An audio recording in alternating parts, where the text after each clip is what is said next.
guys!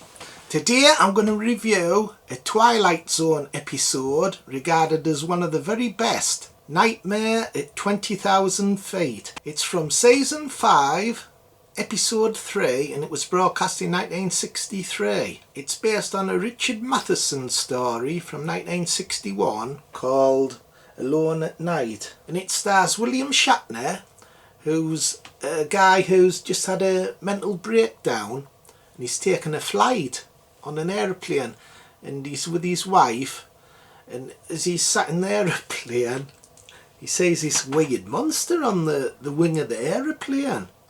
There's only him who seems to be able to see it, because he's got a passenger seat near the window and he's looking out and he sees this weird bloody thing on the wing of the aeroplane. It looks like it's going to sabotage the aeroplane. Hey, I'm not going on the bloody aeroplane again. Nearly bloody shit myself. So the story's centred around his character, and the audience don't know if he's imagining it, because the creature looks so bloody weird. So the audience don't know if he's imagining it because he's just suffered a mental breakdown, or if it's real. And this episode was remade twice. Once for the film they did in 1983, and also for the new show that was broadcast in 2019. So it's a very highly regarded episode. And what makes this episode so interesting is the talent behind the camera. You've got Richard Matheson, who's done some terrific stuff. He's a screenwriter and novelist. He's done I Am Legend, and a lot of his screenplays, The Last Man on Earth, The Incredible Shrinking Man, The Devil Rides Out for Hammer, and also he's done the screenplays for some of my favourite films, American International Pictures, the Edgar Allan Poe films with Vincent Price in. I love them films. Not only that, but we also have a very talented director as well, Richard Donner. He's done Lethal Weapon, he's done the first Superman film that's still the best, but also he's done one of my all-time favourite films, The Omen. Absolutely brilliant, that film. It still scares us. So he's a hell of a director. So not only do we have a great screenwriter and a great director, but we also have a great actor in William Shatner. I mentioned before that people say he's a bit hammy, but he isn't really. He's like really good for this sort of thing. The plane takes off.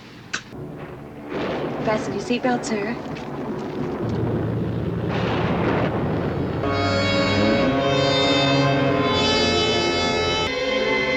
And I think he gives a brilliant performance in this episode. When you watch him, you can tell he's like really panicking when he's sat inside the aeroplane, even from the beginning before he even sees the monster. It's like subtle. He's like panicking and fidgeting on and stuff. It's really good. And there's an excellent scene in this episode where, like, he sees the creature and he winds the window down and he sits a bit, then he lifts it up and the bloody creature's staring at him right through the window, right at him. Excellent scene, that. Really good. What the hell was that on the wing? Was it a bloody monster or a fucking womble?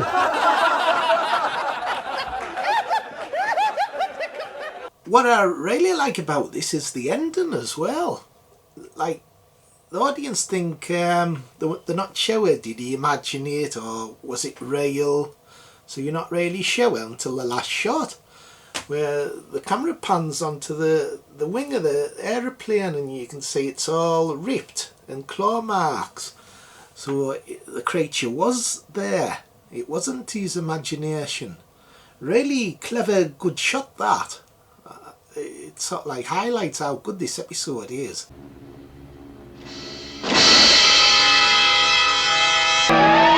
And it's so well directed as well. Not only is the aeroplane scary, but they're going through a thunderstorm. It's at night. There's close-ups of Shatner's face. There's some good model work outside. It's very hemmed in. Really good. I know some people probably skipped the monster a little bit. I know Bones didn't like him. Hey, there were some bloody weird stories in the Twilight Zone. This bugger's Captain Kirk versus a fucking Womble. But I thought it was quite good actually, because it looked so bloody weird. You kind of thought, oh, it's made up. William Shatner's gone crackers. But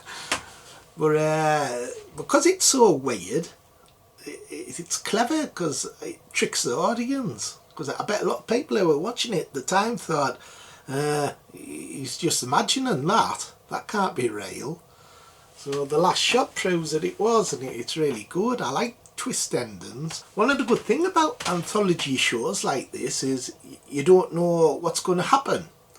Like with other shows, when there's recurring characters, you know that more often than not they're going to survive, and then they'll be like reset for next week, and it's basically more or less the same formula and type of story. But with anthology shows like the Twilight Zone, etc., you don't know exactly what will happen. Like characters could die in the actual episode and you don't know. And that's what gives anthology shows a certain edge sometimes. When they're good, they're brilliant. Because you don't know really what's going to happen. Anything could happen in them. It's a great show, the Twilight Zone. I'm looking forward to the new issue of We Belong Dead by Eric McNaughton, because he's going to do an article on the Twilight Zone in it.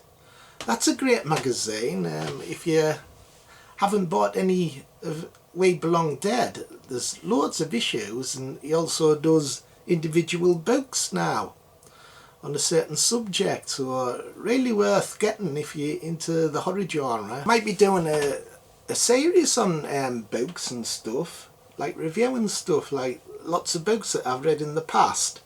So that'll be interesting. Certain novels, publications, fanzines, big books that got us into horror as a kid, like that great book, Pictorial History of Horror Films. I got that when I was young. That really got us into horror and stuff. So it'll be interesting doing some videos on books. Rod Serling gives his usual intro at the beginning. He seems a bit more kind of creepier at this time. He gives a good introduction this time. Really, he sets the scene. It's very downbeat. So I thought overall it was an absolute classic of an episode, this. Out of 10, I think I'd give it 10. I thought it was superb. Really, really good. What do you think going to do, lady? Top marks, Phil. Captain Kirk's a bugger's out. Okay, everybody, bye. Bye.